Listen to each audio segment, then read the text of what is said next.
I am a huge movie fanatic. Every year I actively participate in the Oscars and can often be found spending countless hours on the Internet Movie Database, or a site better known as IMDb.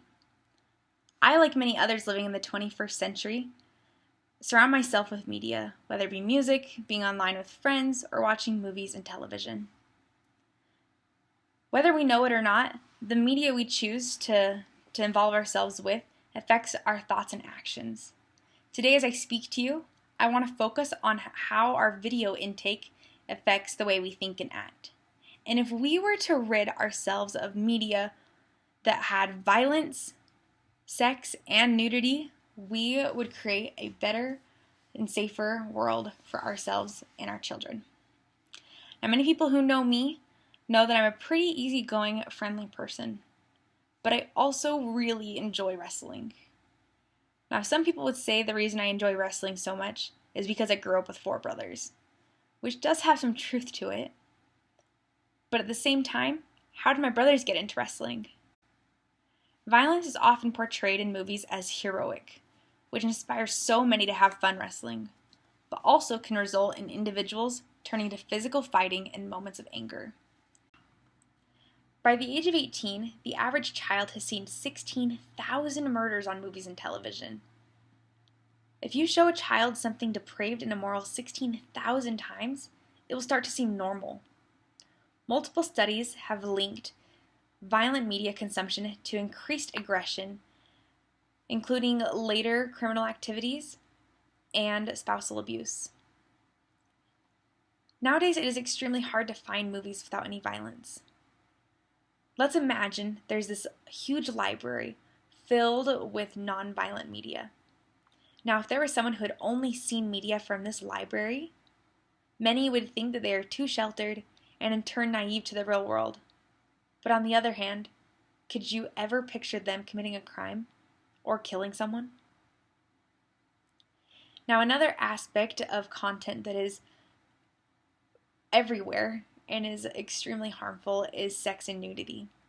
Sex is everywhere in our culture today, and as we view these things, we start to see men and women as sex symbols and start to misunderstand what love really is. When directors are asked why they include nudity in their cinematography, they often say it's a form of art. But when the nudity portrays men and women as sex objects in a pornographic way, the art is lost.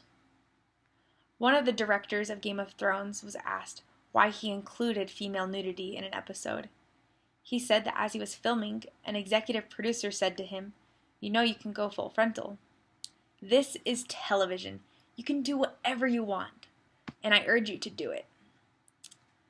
The most disturbing part was what the executive producer said next.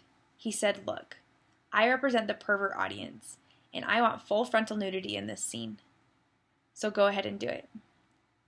This clearly shows the executive producer was not interested in filming the art of the human body, but wanted to appease the pervert audience and create a more perverted mindset for our society. Also, when we view these things in media, our sexual curiosity is increased and we are more likely to fall into sexual addictions. Also in media, the way that men and women are depicted is degrading towards both of the genders. Many movie advertisements are of women's bodies, and the woman's face is not pictured. For example, let us look at the Minions movie poster. This is a children's movie poster depicting a headless woman with a focus on her legs and her skirt. Not to mention, you can see the ruffles under her skirt, leading the thoughts to what else is under her skirt. What message does this send our children? Women don't need a pretty face, just a pretty body. Women are only good for one thing. This is not the message we want our children to understand. Men, on the other hand, are pictured with huge muscles and are often portrayed as dominators in sexual scenes.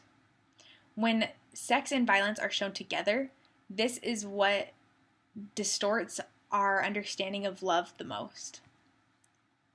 How many times does Hollywood depict not just gratuitous scenes of rape, rape, but also scenes where it's the good guy forcing himself on a woman.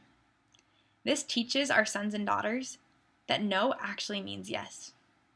Seeing these things in normal Hollywood blockbuster films can eventually lead to a pornography addiction. One of my favorite things I ever heard about viewing these things and it developing into a pornography addiction comes from an advocate for Porn Kills Love. He says, when you find a person to love completely and who loves you back the same way, it becomes clear how much of a counterfeit porn is. If you have not experienced that kind of love yet, do not settle for anything less, especially not for a screen. Loving someone for real is one of the most exhilarating feelings you will ever experience. Fight for that kind of love. We can fight for that kind of love by supporting films that fight for that kind of love. If we watch and share media that degrades men and women, makes sexual addiction seem normal, and glorifies inappropriate behavior, we will be more likely to have similar mindsets. In conclusion, if aliens were to see Earth only through our films, they would think the world was filled with men who are murderers and women that are sex objects. And the thing is, we do show these to the Earth's newcomers. They're called children. In media, we vote with our wallets. So what will you support with your wallet? Will you choose to watch media that shows murders and rapes? Or will you view media that promotes good character?